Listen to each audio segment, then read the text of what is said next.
Ladies and gentlemen, dear friends and guests of the Munich Security Conference, welcome to this conversation of the Munich Security Conference with His Excellency Wang Yi, State Councillor and Foreign Minister of China. Welcome, Mr. Minister. We're delighted to have you with us today. Unfortunately, this year the pandemic has made it impossible for us to host a regular event in Munich, but we remain deeply committed to our core mission, namely to provide a global platform for informal but open and critical dialogue on important issues of international concern.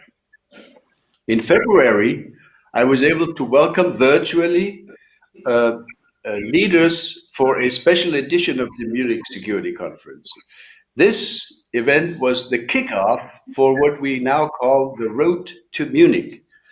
Common theme for all of our activities in coming months will lay the groundwork for what I'm sure will be a very important next Munich Security Conference in February of 2022.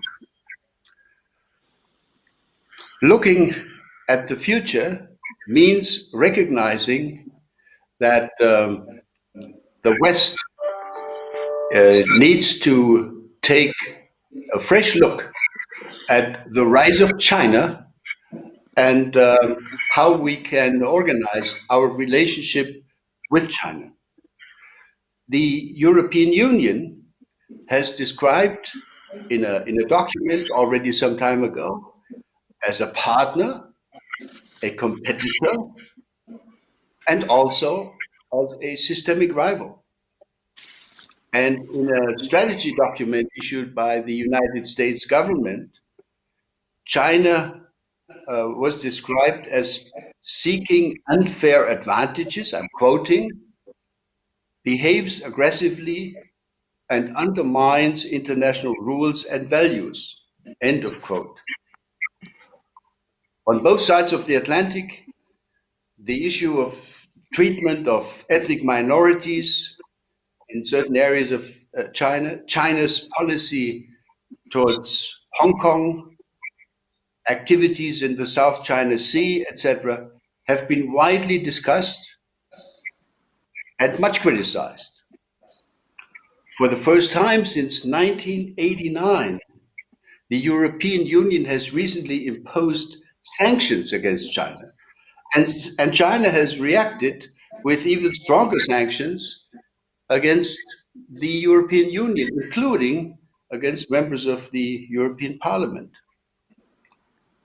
At the same time, ladies and gentlemen, China is a very important trade and investment partner. It is also a very important partner regarding global challenges such as climate change or defeating pandemics like the current COVID-19 pandemic. So the question is, are we on a collision course?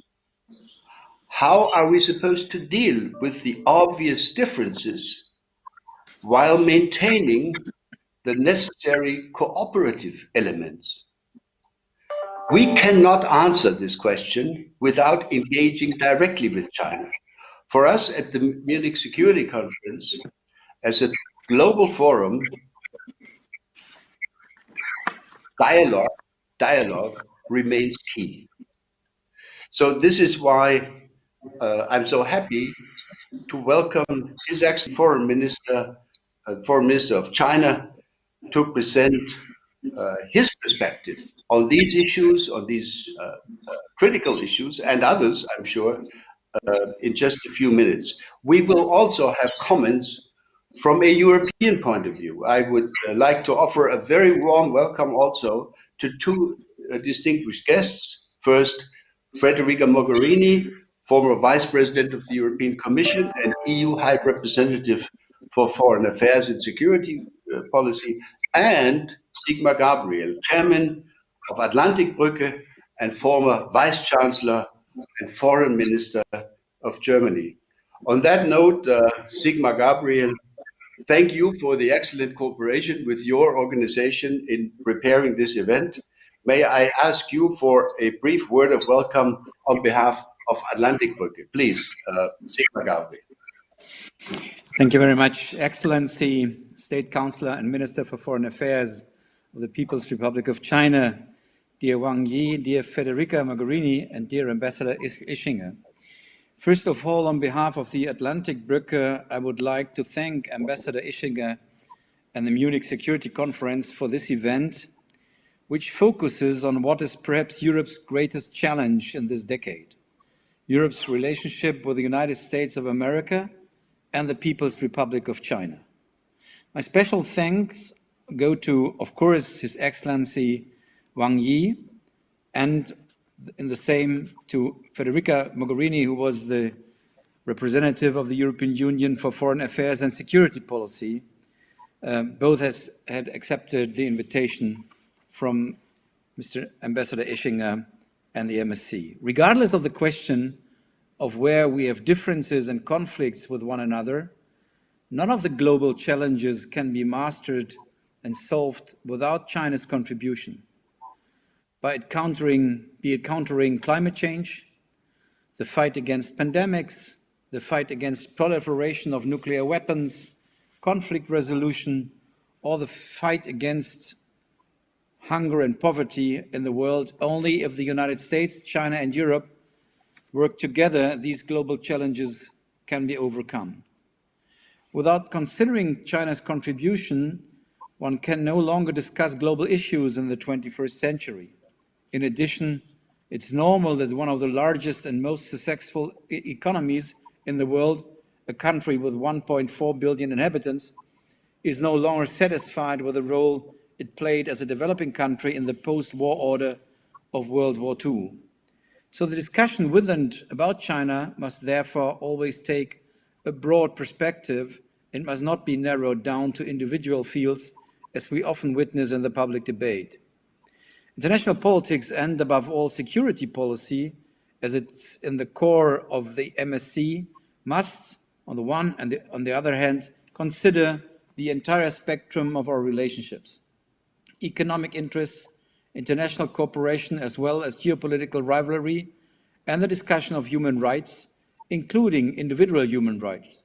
But it should not be forgotten, and this also involves the right to a decent standard of living, and that China has achieved by lifting 800 million people out of bitter poverty. For this reason alone, I'm pleased, dear Wang Yi, to see you again at the Munich Security Conference, and I hope this will be not the last discussion about these big challenges for China, US, and especially Europe. Thanks for the invitation. Thank you very much, Sigmar Gabriel. And now I have the privilege of offering the floor to His Excellency Wang Yi, State Councillor and Foreign Minister of China. Sir, you have the floor for your statement.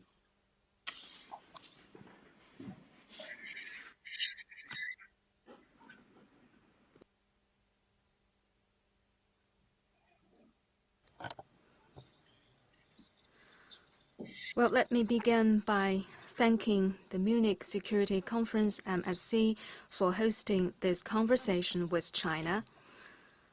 And it gives me great pleasure to meet my three old friends, via video link. When I spoke at the MSC in February last year, China was in the middle of the fight against COVID-19. The global community gave us much valued support. I still remember at the time that Chairman Ischinger gave us strong encouragement, and that shall always remain deep in our heart. Now, 1 year on, the pandemic is still raging and bringing significant implication to the world and profound changes to humanity. As we continue to join hands both in fighting the pandemic and in ushering in a new future after COVID-19, it is high time that countries open up still further to each other and pursue even greater solidarity and cooperation. There have been some concerns expressed, including in Europe, about China's development path and foreign policy. While some are fair and reasonable, some are misgivings and misunderstandings. Chairman Ischinger already gave brief remarks. I think today is a good opportunity for me to give you China's perspective and then hear your thoughts. I have 4 main points to make. First, China's development is for progress of humanity, not a challenge or threat to the world. This year, we celebrate the 100 years of the founding of the Communist Party of China, CPC. To understand China's development, it is essential to have a good understanding of China's history and the CPC. As an ancient nation with a 5,000-year civilization, China has had its glory days and been through trials and tribulations. In modern times in particular, the Chinese nation was thrown almost to the brink of extinction as a result of aggression by imperialism and colonialism. To save the nation, our forefathers explored and exhausted almost all political models available at the time, including constitutional monarchy, parliamentarism, multi-party system, and presidential system, and yet all ended up in failure. Finally, it was the CPC that adapted Marxism to the Chinese context and rallied and led the Chinese people to achieve national independence and liberation. A right path was found to prosperity and strength, a path of socialism with Chinese characteristics. In recent years, in particular, under the leadership of the CPC Central Committee, with Comrade Xi Jinping at its core, China has scored a succession of historic achievements in its development, and socialism with Chinese characteristics has entered a new era. This is a path of development that features constant self-renewal. In just a few decades since the founding of New China, we managed to turn the country from being poor and weak into the second largest economy in the world. We have supported nearly 20% of the world's population with only 9% of the world's total arable land. We now have a middle-income group counting over 400 million people, and we have put in place the world's largest social security and compulsory education systems. For countries that have achieved modernization over the past centuries, their populations ranged from millions to tens of millions or hundreds of millions, to say the most. For China, the near completion of modernization with its 1.4 billion people is in itself a milestone in human development and, more importantly, a historic contribution to the progress of the world. This is a path of peace that features our firm commitment. As a country that has suffered so much from foreign aggression and expansion, China knows the value of peace. Hence, from the very beginning, we are determined not to tread on the beaten path of traditional powers. Instead, we are committed to an independent foreign policy of peace. For the last 70+ years since the founding of the People's Republic, China has never started a war or encroached upon a single inch of foreign soil. China is the only country that has codified peaceful development in its constitution. China has a longer boundary, more neighboring countries, and more historical complications than any other country in the world. Through peaceful negotiations, China has delineated and demarcated boundaries with 12 of its 14 land neighbors. Regarding outstanding disputes over territorial and maritime rights and interests, China has pledged to seek negotiated settlement without resorting to the use or threat of force. In China's diplomatic vocabulary, there is no place for words like coercion or bullying. China is a fast-growing major country that is committed to peaceful coexistence with all countries and to non-hegemony, non-expansion, and non-coercion. This is an irrefutable major contribution to global strategic stability. This is a path of cooperation that features benefits for the whole world. China has always embraced the world with open arms and acted as a trustworthy partner of the international community. In the wake of the European debt crisis, China firmly supported the Eurozone's response to the challenge. On climate change, China upholds the authority and effectiveness of the Paris Agreement. In the face of mounting protectionism, China has hosted the China International Import Expo for 3 years running to share its development opportunities with the rest of the world. We are committed to employing a shorter negative list and to putting in place a better business environment and even higher standard institutional opening up so that the China market will be more open to the world. Since the Belt and Road Initiative was launched 7 years ago, China has registered more than $7.8 trillion in trade and $110 billion in direct investment with BRI partner countries, benefiting European companies, among others. The China-Europe Railway Express, now in its 10th year and running some 1,000 services every month, has become a lifeline that connected countries as they fought COVID-19 and promoted recovery. A World Bank report suggests that by 2030, globally, the BRI could contribute to lifting 7.6 million people from extreme poverty and 32 million from moderate poverty. China's development has never been at the expense of other countries' interests. It has always focused on mutual benefit and cooperation. For over 10 years, China has contributed to more than 30% of global growth and more than 70% of global poverty reduction. Since 2008, China has received 25% of exports from the least developed countries and put off more loan repayment under the debt service suspension initiative for poorest countries than other G20 members. These are real efforts toward narrowing the North-South gap. During the COVID pandemic, China has provided urgently needed supplies to 150-plus countries and 13 international organizations, including more than 280 billion masks, 3.4 billion protective suits, and 4 billion testing kits. China is the first to pledge making vaccines a global public good and has so far provided 300 million doses to the world.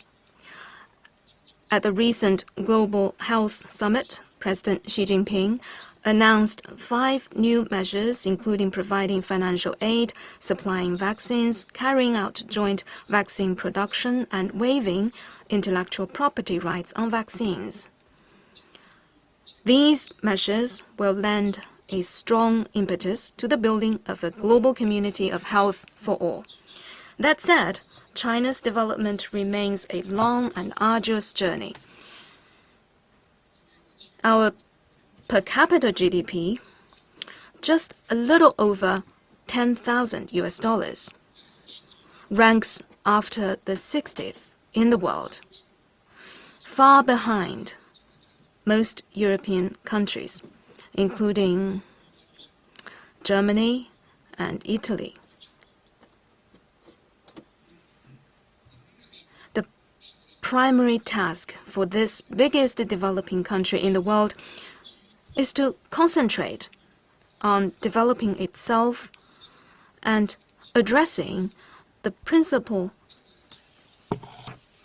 contradiction between China's unbalanced and inadequate development and the Chinese people's ever-growing needs for a better life. Our plan is to foster a new development paradigm, advance reform and opening up of a higher standard, and pursue win-win cooperation of higher quality. China will achieve even better development, and the world will become a better place with China's development. Second, China is a trustworthy partner of all countries, not a systemic rival locked in confrontation. In recent years, some have talked about China's successful path and system as being a shock and threat to the West. In Europe, quite some people have defined China as a systemic rival. This is something we cannot agree with. As for what system a country may adopt, there is no one-size-fits-all model. Countries differ in history, culture, and social system. Just like the food that is different in the Chinese and Western cuisines that use either chopsticks or knife and fork. Each is there for its own particular reason. Different social systems do not necessarily make countries rivals, nor do different development paths entail sure obstruction to mutually beneficial cooperation. Over the past decades, China's relations with the West have, on the whole, maintained a momentum of cooperation, and that has enormously benefited both sides and beyond. The first Western country to establish diplomatic relations with China was from Europe, and European countries almost all voted in favor of restoring China's lawful seat in the United Nations 50 years ago. When China and European Union established comprehensive strategic partnership in 2003, European countries had the knowledge that they were engaging a country with a much different system, and it did not stop Europe from making the right and independent decision. What it fully demonstrates is that as long as countries respect each other and pursue mutually beneficial cooperation, they could rise above their different systems. Today, several decades on, the only thing that is different with China is its development. The West would seem rather narrow-minded should it choose to view China as a rival and threat because of its development. For China, we have always been confident in our own system and inclusive toward other cultures. China will stick to the system and development path it has chosen because it is a successful one, it is the right one, and it has the support of the Chinese people. At the same time, China fully respects the independent choices of other countries. China will never export its system or engage in systemic competition. We always believe that diversity is a defining feature of human society, and pluralism is an important driver behind global development. Different systems can all succeed through mutual accommodation and mutual learning. Some people, out of certain intention, have tried to portray China's relations with the West as a competition between democracy and authoritarianism. Such an act of drawing lines between values is hardly objective, rational, or democratic. Does humanity have shared values? Yes. China believes that the values of peace, development, equity, justice, democracy, and freedom are all shared values of humanity and the common goals of all countries. They must not, however, be labeled as the patent of only a few countries in the world. Since the CPC was founded, it has been committed to pursuing democracy and freedom for the Chinese people. Upholding and protecting human rights has been written into the Constitution of the People's Republic of China. As countries differ in national realities, the practices of democracy and human rights also vary from country to country. And the key judgment is whether the people are satisfied and happy. This is the most important thing. How is China doing on human rights? No one is a better judge than the Chinese people themselves.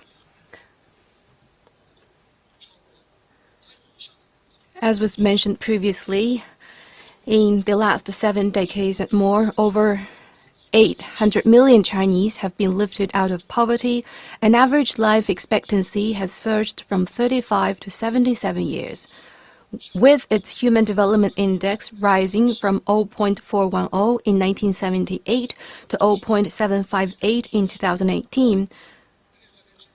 China is the only country that has completed the transition from low to high human development since the UN launched the index.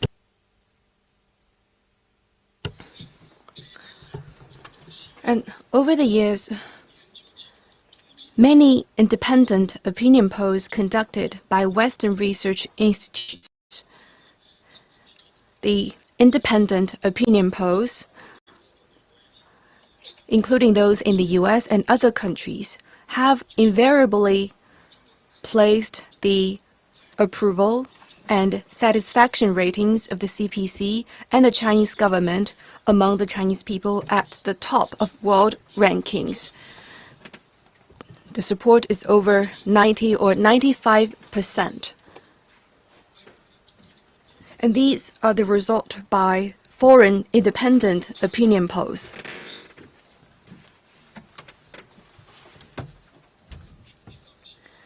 Just now, Xinjiang was also mentioned. I know this is of much interest to many.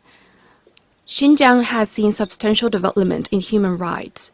Its GDP has grown over 200 times or nearly 40 times in per capita terms.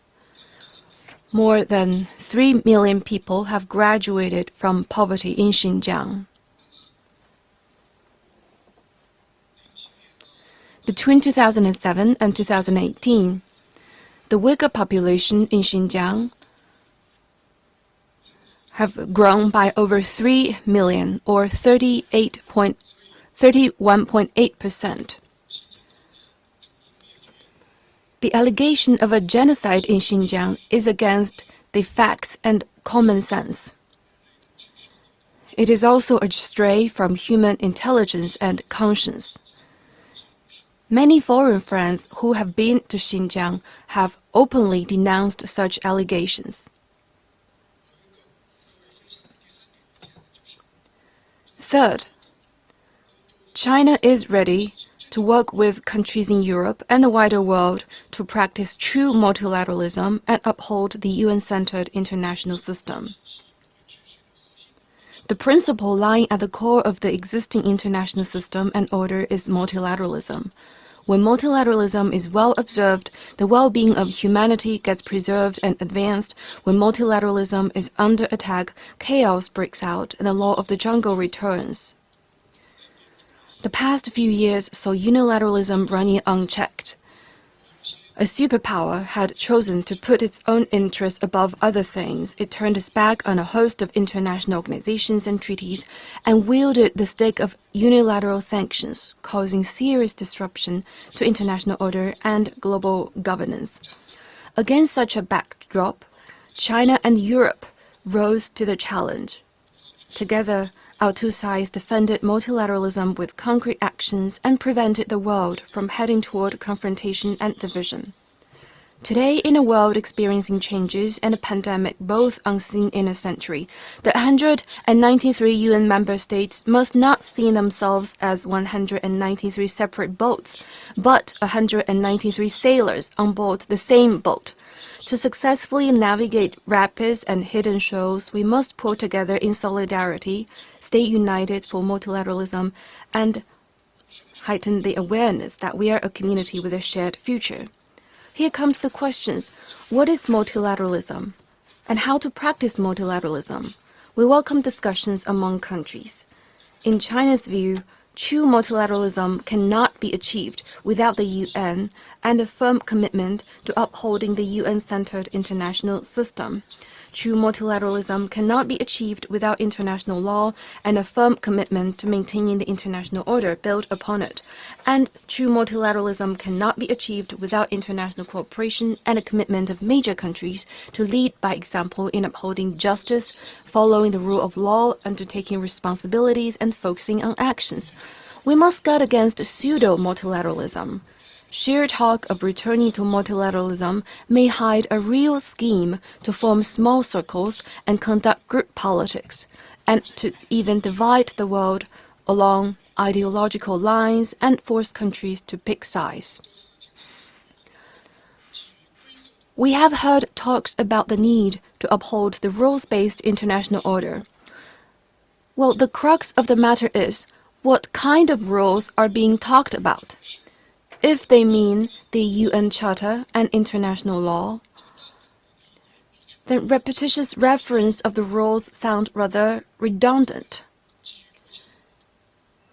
We can just say the international order based on international law. If they only mean rules set by several or a group of countries, that would amount to imposing the will of the minority on the majority. This is not true multilateralism. Practice is the sole criterion for testing truth. To judge whether a country is truly practicing and upholding multilateralism, one must look at what it is doing.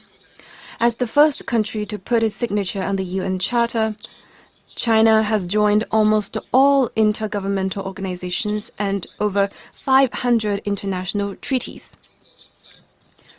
We have never walked away from international obligations, never asked others to pick sides, or owed arrears to the UN or any other international organization.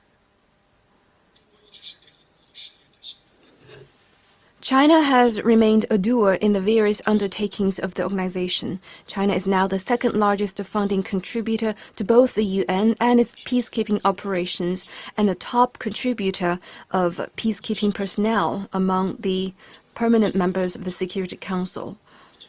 Since its accession to the WTO, China has cut its overall tariff rate to below 7.5%, much lower than the promise we made during the accession and lower than most countries in the world.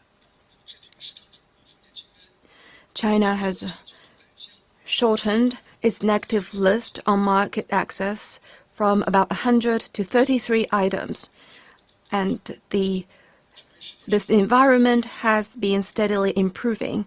China has become one of the most open countries in the world. China and Europe are two major forces for multilateralism. Upholding multilateralism has been one of our most important common understanding and shared responsibilities. Madame Mogherini once said that multilateralism is a European DNA and that China and the EU should adhere to multilateralism and play the role of a stabilizer in the world. I very much agree with her observation. China hopes to work with the EU to set example for upholding and practicing multilateralism. Well, the last point, fourth,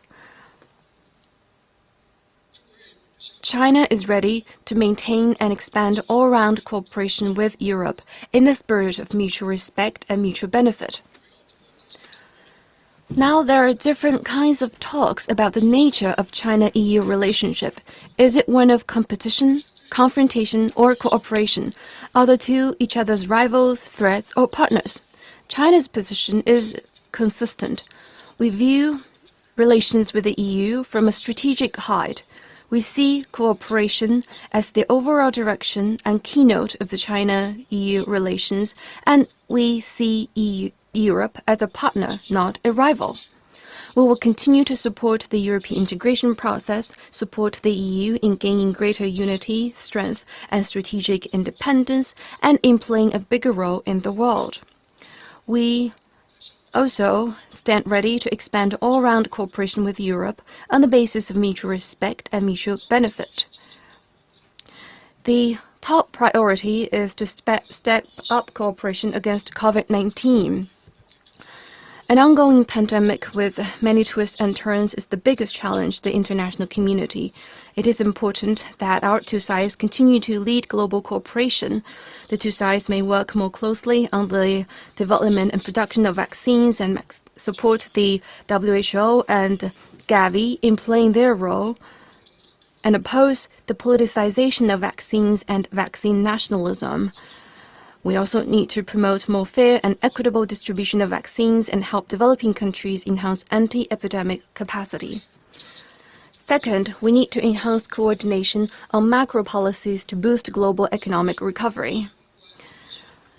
Now, the world economy faces multiple challenges, including the pandemic and looming inflationary pressures. As two major economies, we need to adopt responsible macroeconomic and financial policies, watch out for financial risks, oppose protectionism, and keep global industrial chains and supply chains unclogged. These efforts will help increase certainty in economic recovery. The European Parliament recently passed a motion pushing for the freeze of the EU's investment agreement with China, citing Xinjiang as the reason. I wish to stress that with a high level of mutual benefit, the investment agreement is not a one-sided favor. The Xinjiang-related issue bears on China's sovereignty and security. Attempts by some in the EU to link up issues of different nature and turn trade issues into political ones are not acceptable and would lead nowhere. Cooperation between China and Europe represents the overriding trend. Stoking political confrontation and economic decoupling between our two sides does not serve Europe's interests and will not go very far. Third, we need to enhance green and digital cooperation. Green economy and digital economy represent the future of humanity. Our two sides have forged partnerships for green and digital cooperation, and we need to increase exchanges and cooperation in circular economy, clean energy, and biodiversity, and offer mutual support to each other's environmental agenda. We could also seek greater complementarity in areas such as digital economy, big data, cloud computing, artificial intelligence, and technical rules and standards, promote the rule-making of global digital governance, and work together for a community with a shared future in cyberspace featuring peace, security, openness, cooperation, and order. China has proposed the Global Initiative on Data Security, and we will be happy to hear good suggestions from the EU side. Fourth, we need to strengthen global governance to jointly address global challenges. Now, the reform of global governance has entered a deep water zone. China and the EU need to step up communication within multilateral frameworks, including the UN, WTO, and WHO, in a bid to make the global governance system more fair and equitable. At a recent video summit, leaders of China, France, and Germany reached strategic consensus on climate change and other important topics. There should be further communication and cooperation to follow that through. We would also like to promote the political settlement of hotspot issues, including the Iranian nuclear issue and those related to Syria, Palestine, Israel, and the Middle East for the benefit of regional peace and stability. Fifth, we need to encourage people-to-people and civilizational exchanges.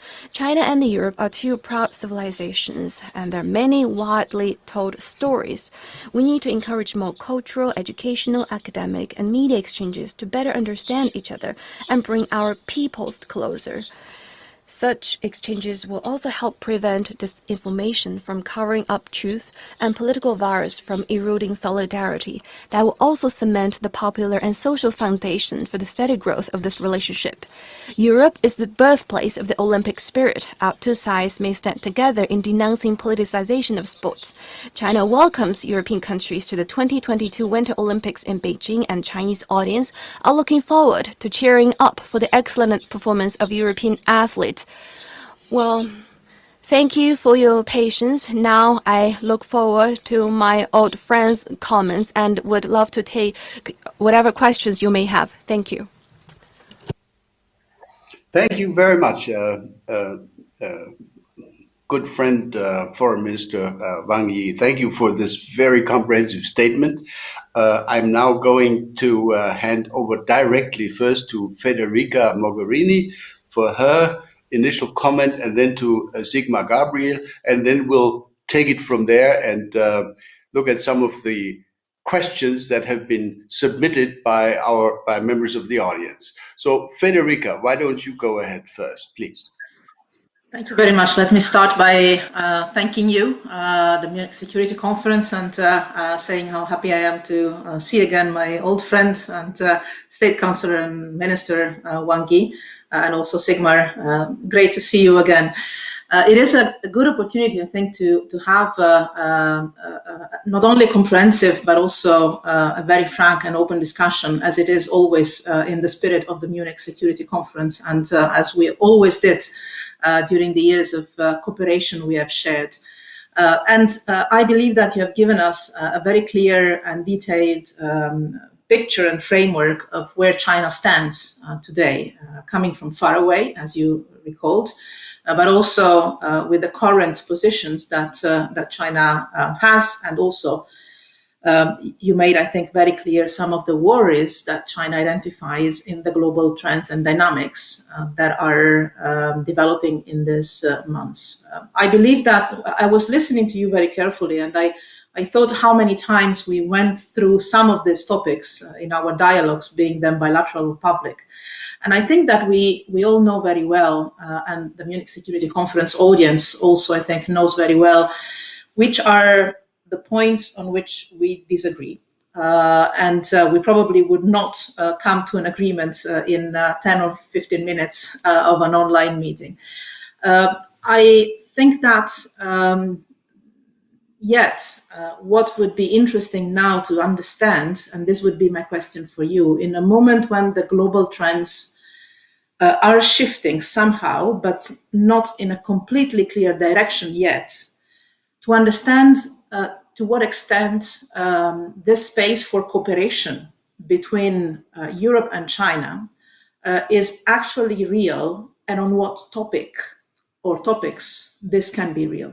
I have to admit, I'm often asked by students, now I'm director at the College of Europe, including some Chinese students we have there in Bruges. I'm often asked about this triple definition that Europe had about partnership with China, being a strategic partner on some issues, a competitor on some other issues, and namely on economic issues, on some economic and trade issues, and then this definition of systemic rival. And I always explain that when this document was adopted in 2019, and I remember we discussed this at length, it was, by the way, just before one of the most productive summits we had in Brussels in 2019. But this to say that cooperation is possible even after hard exchanges.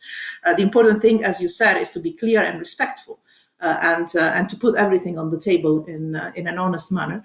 But I very well remember that in those years, in that time, it was very clear to all of us which were the issues on which cooperation was not only possible, but even vital for the international system. You mentioned climate change. I would add the Iran nuclear deal and some other key elements of the UN system that you mentioned also. And as I said, I think we all know which are the fields on which competition is there and rivalry is there. My question to you, and it's a question also for all of us, I think, which are the fields on which you see cooperation possibly increasing today and in the coming years? Because the trend doesn't seem to go in that direction.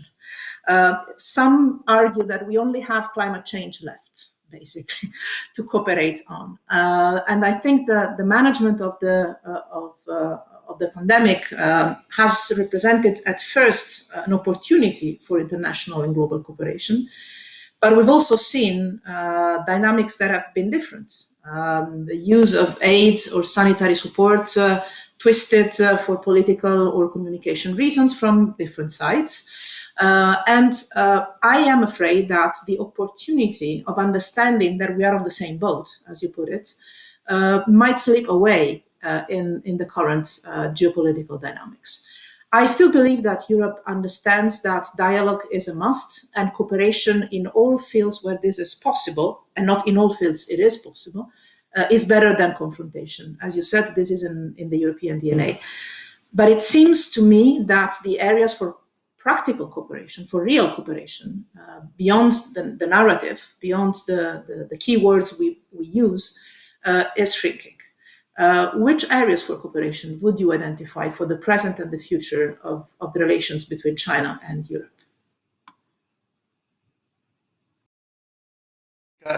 We'll go straight to Sigmar Gabriel, and then maybe I will offer one of the additional questions from the audience, and then we'll go back to Foreign Minister Wang. Sigmar Gabriel, please. Thanks. Maybe I should follow the way Federica discussed it now, because I mean, to be very honest, Europe is in a bit is sitting between two chairs. On the one hand side, when it comes to our political system, to our idea of our society, we and China are opponents.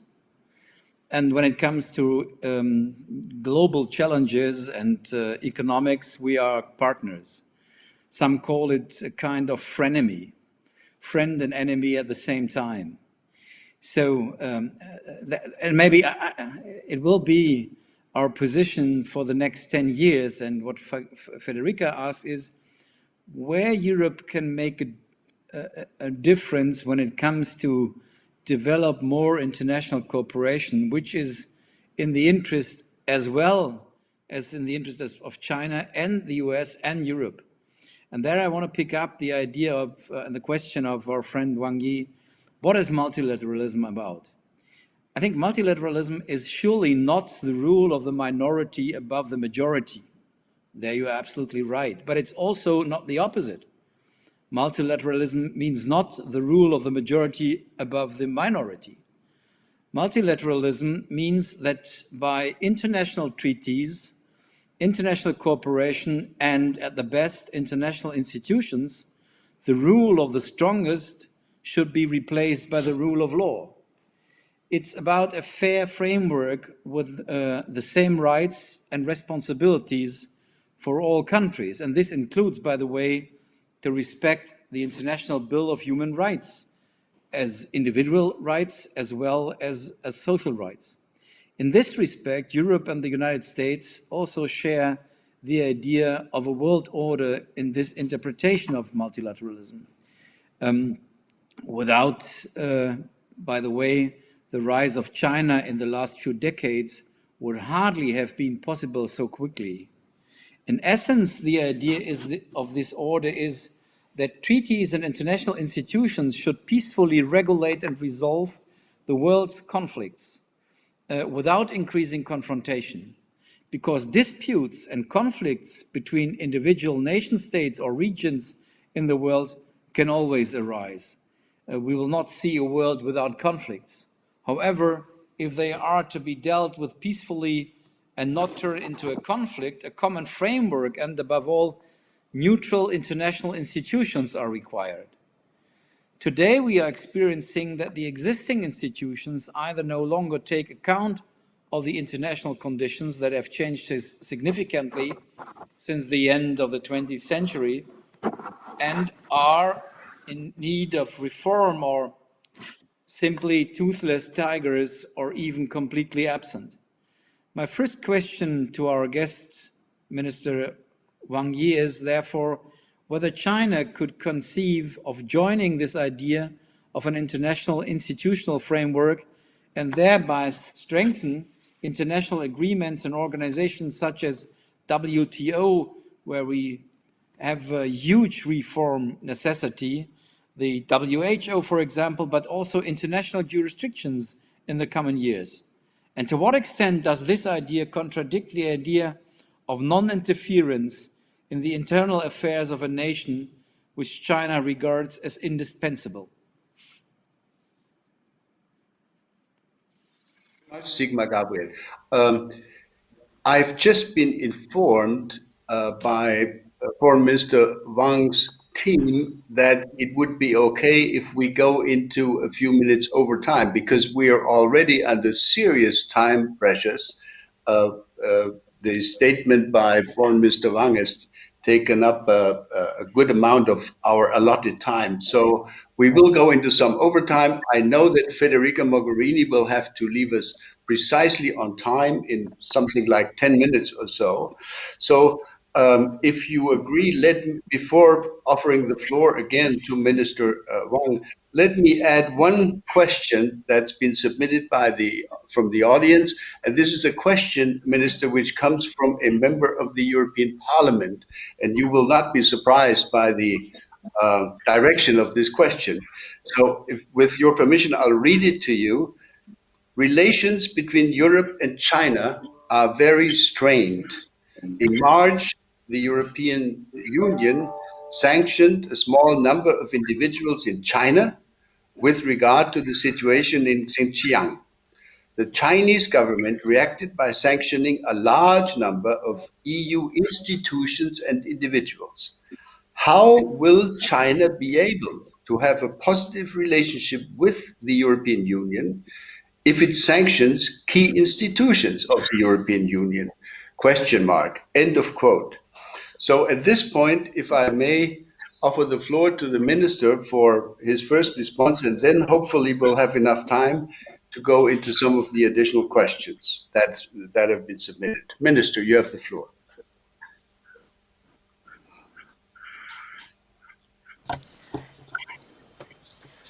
Good. Indeed, time is really limited here. I very much hope sometime in the future we can have a more in-depth discussion with my old friends. On the question by Madam Mogherini, well, good news to you. The JCPOA has the possibility of a revival. We are working together, including with my Vice Minister, Mr. Ma Zhaoxu. He is directly in charge of this issue. He's working very hard, and this is an important outcome for China and EU joining hands in upholding multilateralism. We are working hard to uphold this agreement and the authority of the UNSC resolution and peace and stability in the Middle East. On your specific question about the scope or space of China-Europe cooperation, you mentioned maybe only climate change. Well, the way I see it, we have at least 8 major areas of cooperation. First, COVID response. This will last for quite some time, and also climate change. We need to work together to prevent the next epidemic, because it may strike anywhere, anytime in the world. We should always be prepared. This is the shared responsibility of China and the EU. The third area is economic recovery. Not just in China and Europe, but across the world. In particular, in many developing and least developed countries, COVID has taken a heavy toll. Without their recovery, there will be a big drag on world recovery. And the fourth area is counterterrorism in all their forms. Terrorism remains the most pressing and major threat facing all mankind. Now, the US is withdrawing its troops from Afghanistan, but terrorism still exists and may even come back with greater vengeance. So it is important that we work together to combat terrorism and extremist ideology. The next area is improving global governance. We talked about WTO reform and also strengthening the role of the WHO. Globalization has created a lot of wealth. It has also resulted in imbalance within and among countries. It is important that we improve global governance to steer globalization in a direction that is more open and beneficial for all. We cannot just let some countries become the winners of globalization while others are losing from globalization. This is not fair. The sixth area of cooperation is joint efforts to help the least developed countries. Most of these countries are in Africa. We would like to work with the EU and also Germany, France, and Italy, and other European countries to carry out tripartite cooperation. We can each leverage our own strength. For instance, in China, we have the strength in manufacturing and training of human resources. The EU has a strength in capital and in technology. When we work together, we can have a multiplying effect. The seventh is a resolution of hotspot issues. On the conflict between Palestine and Israel at the UN Security Council, China had very close cooperation with Norway and also Tunisia. Our three countries worked very closely with each other to work for consensus at the Council. Because of the opposition of the US, a presidential the chair's statement has been stalled and delayed, but with the joint effort, a ceasefire has been realized, bringing some hope to the Palestinians. And the next area of cooperation is strengthening the role of the UN. Its dual role has not been fully leveraged, and the purposes and principles of the UN Charter have not been fully implemented. We need to uphold the authority of the UN and support its charter and really bring out its and deliver it on the ground humanity. So, the top of my head, we have so many areas of cooperation. We do admit there are differences and disagreements between the two sides, mostly in how we see democracy and human rights.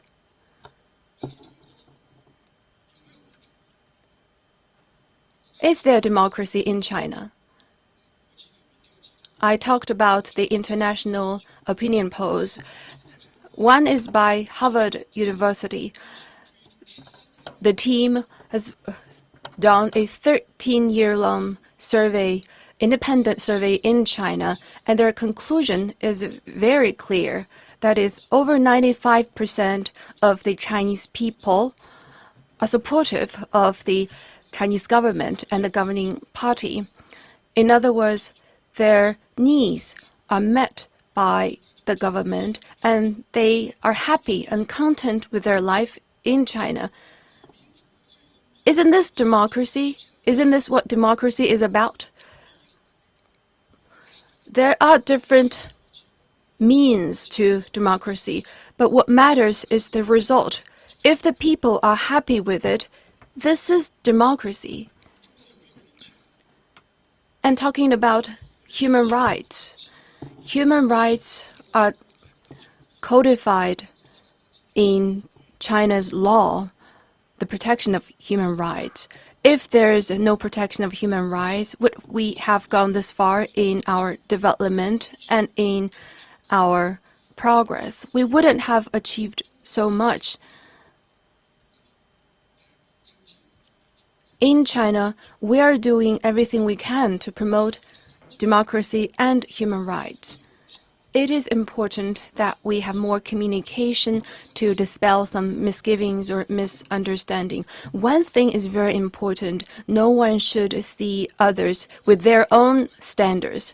Maybe the Europeans have their own understanding of democracy or human rights, but the Chinese people have their own have our own understanding of democracy and human rights. So it is important to have such communication instead of imposing one's own standards on others. With that cleared away, there are not many challenges between us or differences between us. We would like to have more dialogue with the European side on human rights based on equality. And also on the question raised by Mr. Gabriel, the international organization's role have not been fully brought out. Actually, I mentioned just now the UN has not been fully utilized. If all countries can support the UN and observe the UN Charter, then the world will be a more peaceful place and will be a better place.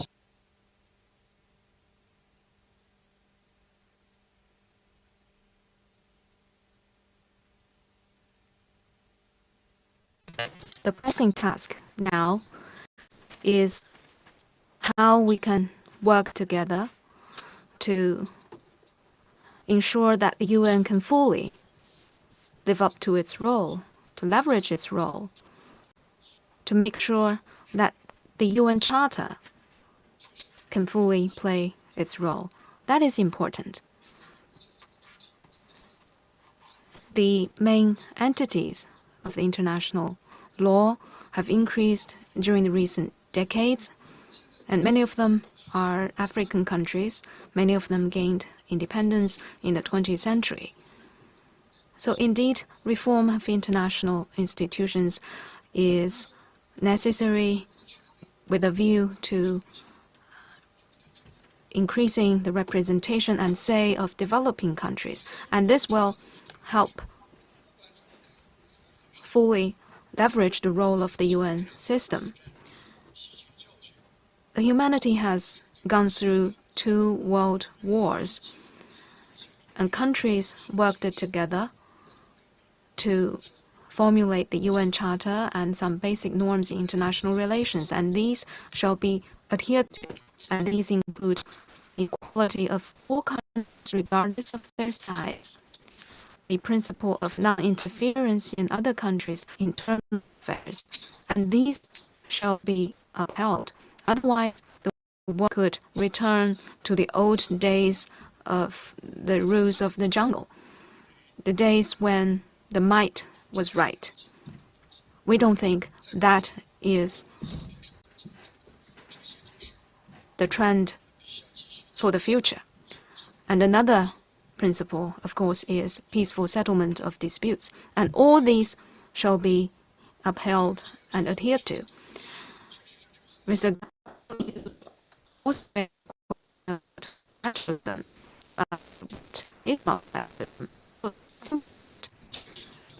First and foremost, multilaterally means global affairs shall be handled by all countries. They shall not be determined by 1 or 2 countries. All countries stand as equals. Secondly, each and every country has the right to development. Development is not an exclusive right to a few certain countries. It doesn't mean a country must have supremacy over others. Every country is entitled to better development. During the past decades, developed countries realized their development, and now the developing countries have the right to develop as well. Thirdly, every country has its own national realities, and every country has the right to pursue a development path in light of its national realities and has the support of its people. I think these are basic 3 points of multilateralism. And on that basis, we could promote democracy in international relations and move toward a multipolar world. And then, of course, there comes the question, if every country has a right to development, if every country has a say, then what is the standard? What is the criteria for right and wrong? Then it is international law. So to make sure that multilateralism can deliver, we need all countries to keep to international law and the basic norms governing international relations. So if we can combine multilateralism and international law, I believe basically all questions and challenges that the world faces can be resolved.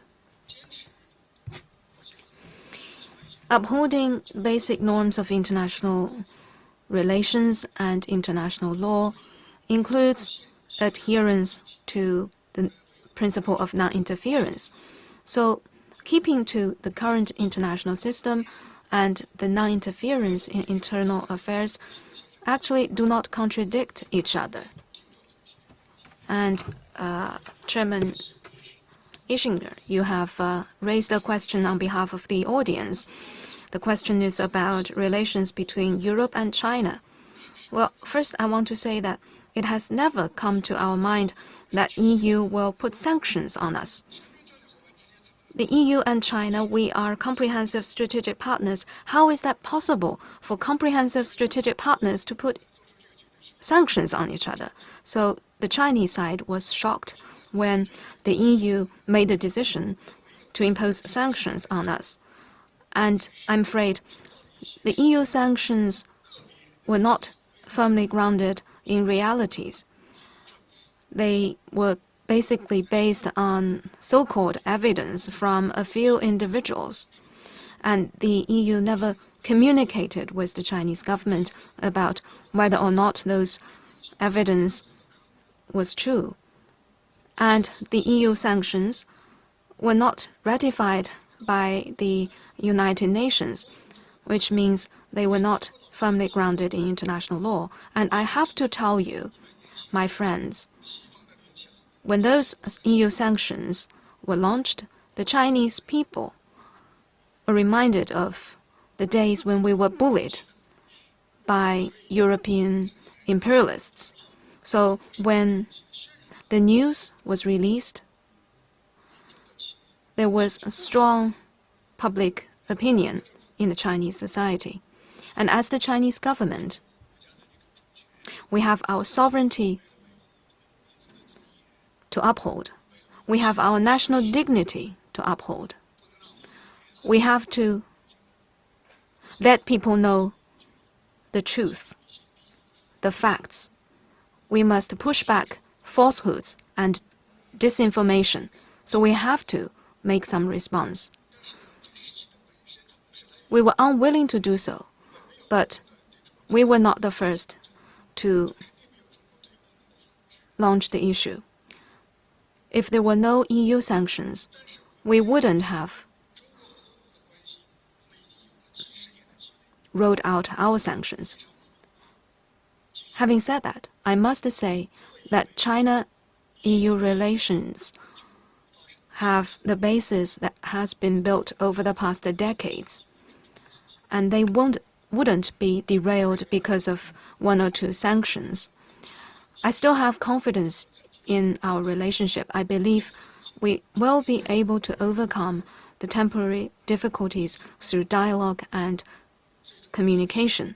In the end, we must and we can work together for the benefit of this world. We can do more concrete good things for this world. So these are my response. Any more questions? Thank you. Thank you very much, Minister. This seems to be really one of the areas where there is serious disagreement, certainly at the level of the European Parliament, on the one hand, and your government, the leadership of China on the other hand, which is why I would like to go to continue simply and present to you yet another question on this area of dispute, of disagreement. This is another question that comes from the European Parliament, and again, let me quote: "The European Union has decided to pause all work on ratifying the EU-China Comprehensive Agreement on Investment. Aside from the sanctions on the European Union, another sticking point is that China has not ratified fundamental conventions of the International Labour Organization related to forced labor. Do you think China will move towards ratifying these?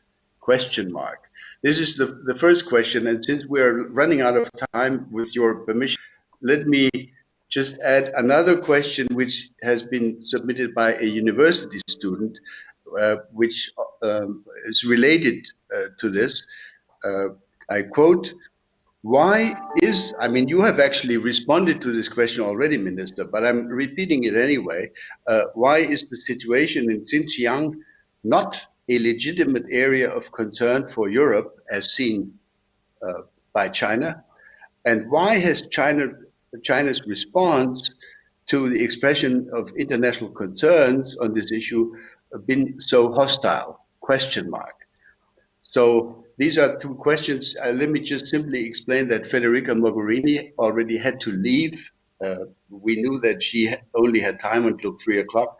I'm delighted to see that you, Minister, are willing to add a few minutes. So I think after these questions, we will need to come to the conclusion, and I would then hand over for a few concluding remarks by Sigmar Gabriel after your response. Minister, please.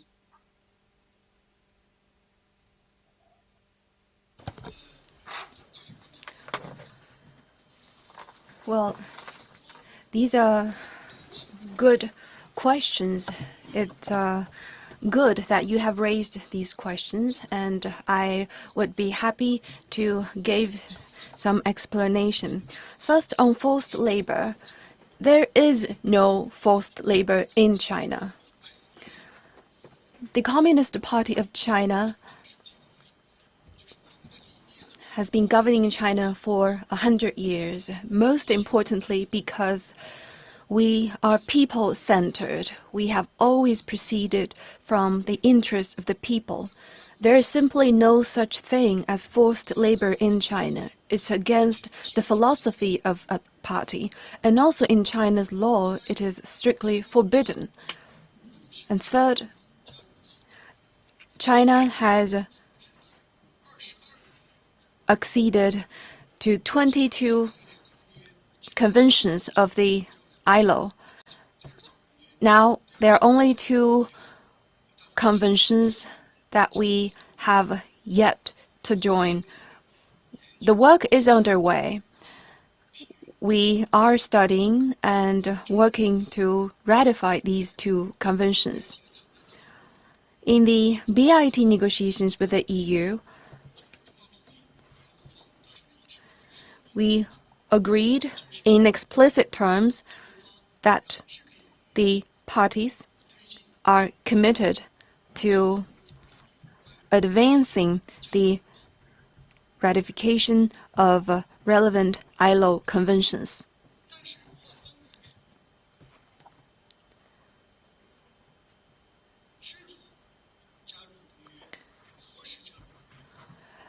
As to whether and when joining the conventions, this is not a prerequisite or precondition of BIT negotiations. It's not these 2. It's not that we will not ratify. China does not join the ILO convention at a date.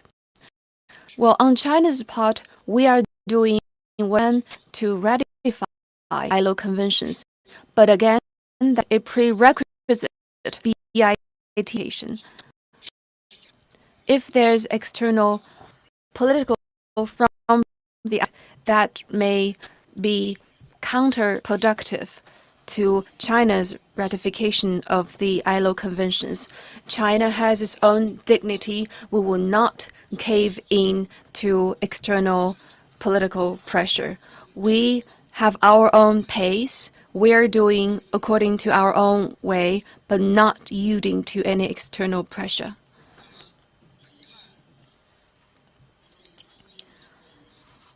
It is regrettable that the European Parliament has pushed for the freeze of the BIT ratification. But it is not a one-sided favor.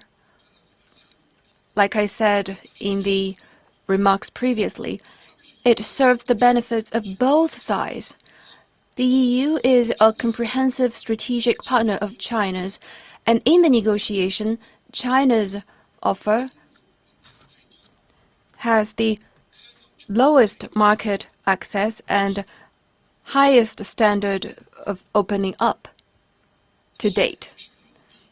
This actually serves the trade and investment cooperation between China and Europe. If it is blocked, it serves the interest of neither side. It is not in the interest of the European side. And also, on Xinjiang,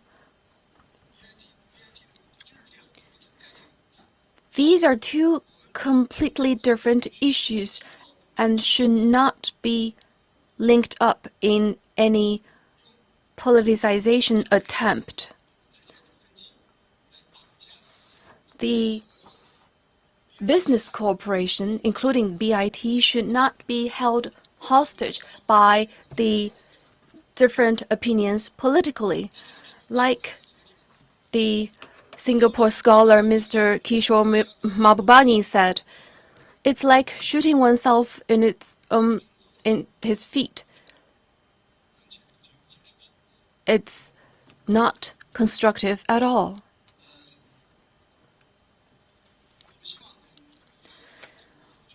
We hope to have more communication with the European side to work out these differences and to work for the early ratification of the BIT and to let it benefit the business community on both sides and also the people on both sides. On the last question, why can't the EU show interest in Xinjiang? Why is China antagonistic on that? It's not China that has antagonism on that. It is some others who are antagonistic against China are making an issue of Xinjiang. A former senior official of the US has already admitted in a video speech that the best way to destabilize China is to provoke tension among the Uyghurs, and that will create chaos in China and bring instability in China. They themselves have admitted that in public statements. So the Xinjiang issue is not about democracy, human rights, or religion. Not at all. Since day one, it is an issue about counterterrorism. Xinjiang borders Afghanistan. And years ago, it is through Xinjiang that those terrorists infiltrated into China, and Xinjiang saw many terrorist attacks, and the Chinese government has to do something to respond, to crack down on the terrorists. And we're also taking preventive measures, including education, to de-radicalize and to move people away from extremist ideology and to remove the breeding ground for terrorism.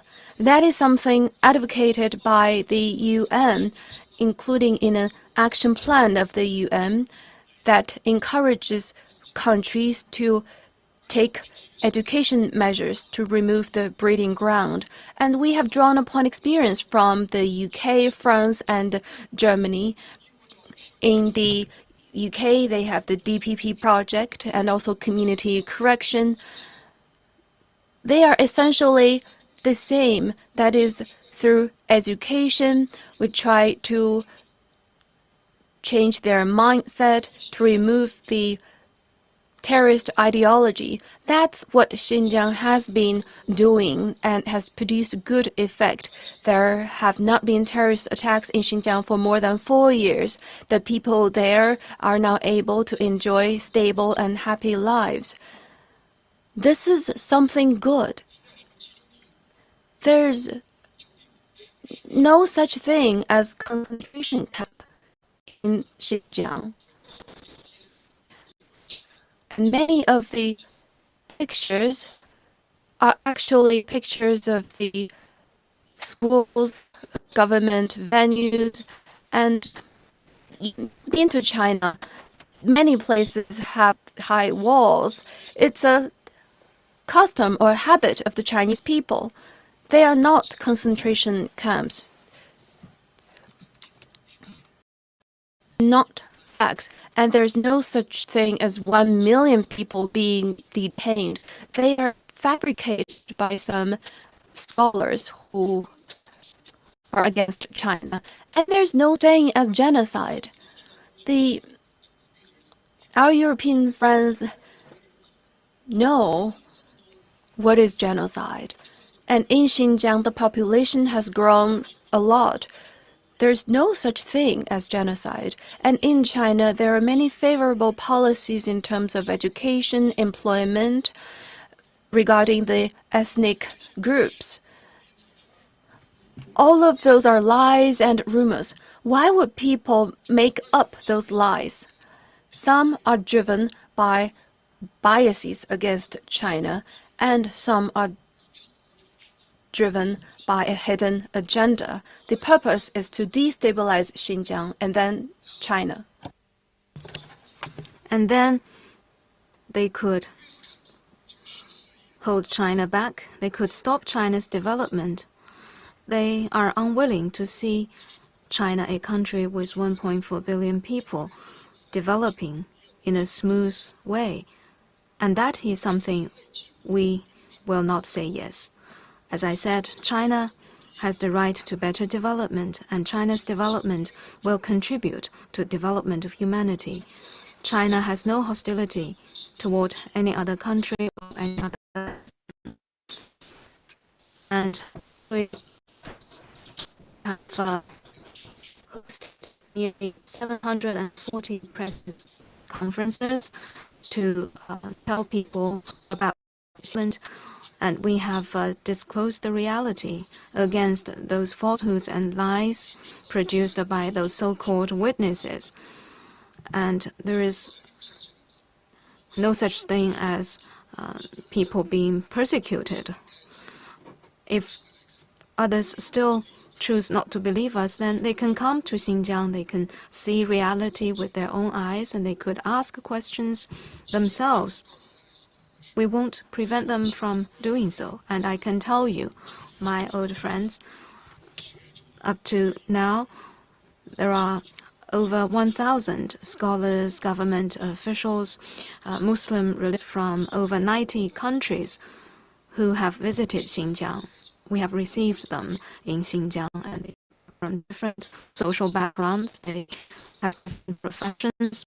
And one common conclusion of all of them after their visit to Xinjiang is that what they have seen in Xinjiang is 100% totally different from what they have read from Western media reports. So the message is, we welcome international friends, we welcome European ambassadors and diplomatic envoys in Beijing to visit Xinjiang. But some of them are reluctant to come. We can wait until they make the decision. They could go to Xinjiang and have a look. On matters related to Xinjiang, China has nothing to hide. Xinjiang has enjoyed such remarkable development. We believe anyone who has come to visit Xinjiang will see this and will see that our Xinjiang policy has the support of the whole nation. I've been making many points, so Chairman Ischinger, you have the floor. You have the microphone. Thank you very much. Thank you. I know that Sigmar Gabriel is also under significant time pressure. So while I want to add a word or two at the very end, I want to give him the floor now so that he can offer his concluding remarks. And with your permission, Minister, I would then close the session with just a couple of observations. Sigmar Gabriel, please. Yes, of course. I mean, it's impossible to come to a conclusion after this debate, and I think we all were aware that it's not possible in 1.5 hours to have a deep dive in all of our different challenges, especially between Europe, US, and China. But what the discussion shows is how necessary it is that fora like the Munich Security Conference is inviting our friends from China as well as from other parts of the world to discuss in a very open and frank atmosphere all our differences, hopefully also as well common opportunities and responsibilities. And I very much have to thank our special guest, the State Councillor and Minister for Foreign Affairs, our friend Wang Yi, that he was willing to follow the invitation and to discuss with and about sometimes very difficult questions and issues. But that's the way I remember our last meetings, Excellency Wang Yi. You were never afraid to start a difficult debate. And I hope that Wolfgang Ischinger, Federica Mogherini, and others will invite you, as well as our American friends and other friends from Europe, to further debate our future responsibilities, as well as maybe red lines where we will not convince our partners to come step by step to a global order which is not the G0 world, like Ian Bremmer said, but a world where we can rely on stable international frameworks and international institutions. Thank you very much, Ambassador Ischinger, for this very interesting event, and all the best to Wang Yi and, of course, also to Federica. Bye-bye. Thank you. Thank you very much for your participation and for this final comment. And in conclusion, Minister Wang, let me just offer 2 or 3 brief observations. First, let me add my voice to what Sigmar Gabriel has just said. I think this conversation deserves to be continued. And of course, the best place to continue it would be the next physical Munich Security Conference. And I hope you personally will be in a position to join us again next February. We may also be capable in developing other discussion formats, whether virtual or physical, to continue the debate between Europe and China, between the West and China. I think, and this discussion has demonstrated it, this discussion is more necessary than maybe was the case 10 or 15 or 20 years ago, because public perceptions have changed. The role of China has changed. China is now one of the 2 most powerful nations in the world, quite clearly. This is why there are multiple questions and apprehensions and concerns. And if we can make a contribution as a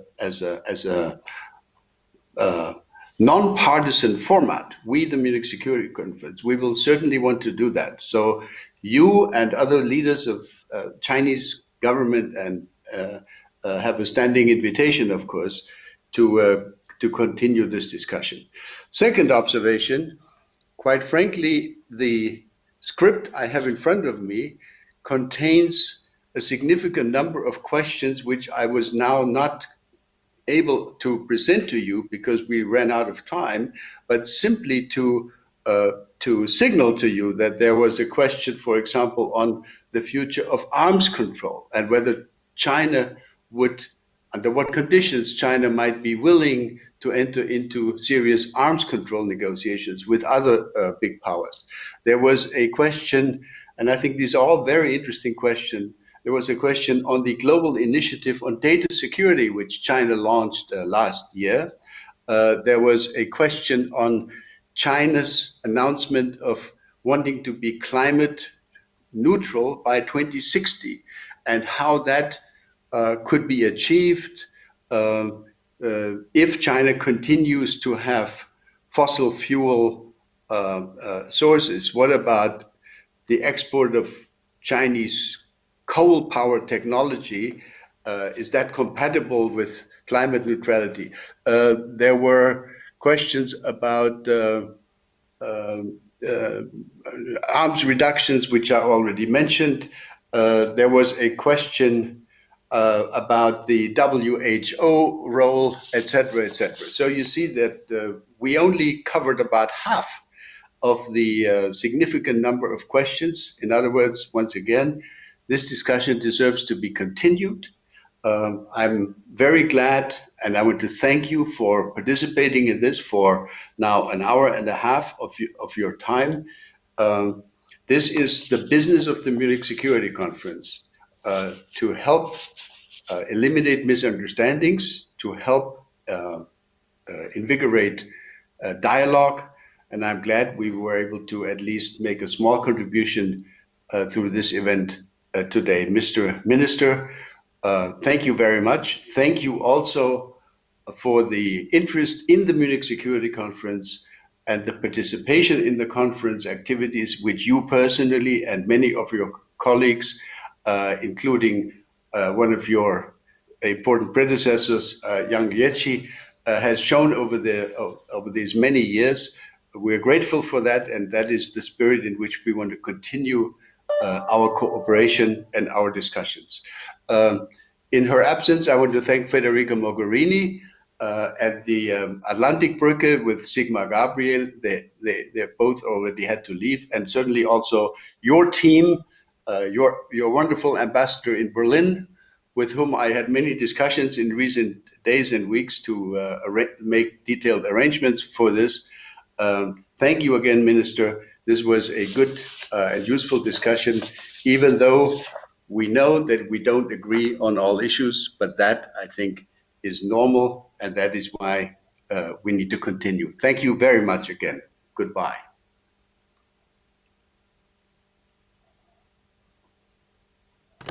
Thank you. Thank you. Bye-bye. Bye-bye.